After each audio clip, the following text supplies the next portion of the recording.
Wow! Ang galing mo naman, Alvaro. Alam mo, ako rin eh. Mahilig din ako sa mga halaman at bulaklak. Talaga, Cedric? Mahilig ka rin sa mga halaman?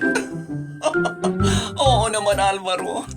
Gustong gusto ko ang mga halaman. May green thumb kaya ako. Kailan ka ba nagkaroon ng hilig sa mga halaman? Magtanim nga, hindi mo alam dito. Manahimik ka riyan, Gelson. Habang nandito tayo, mahilig ako sa mga halaman. Entiende? Sa ngayon, pwede na ulit kayong maglibot-libot o magpahinga muna sa mga kwarto nyo. Pwede na rin kayo mag-swimming sa pool kung gusto nyo. Magpapahinga muna ako sa kwarto ko.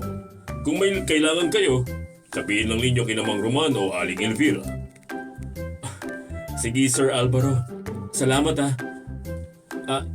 Si Aling Lolita. Parang hindi mo yata siya kasama.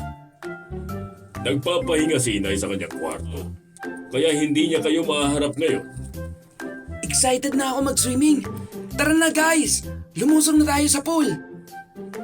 Baka gusto mo kaming samahan sa pagsiswimming namin, Alvaro. Para may lifeguard kami. Tito, babe!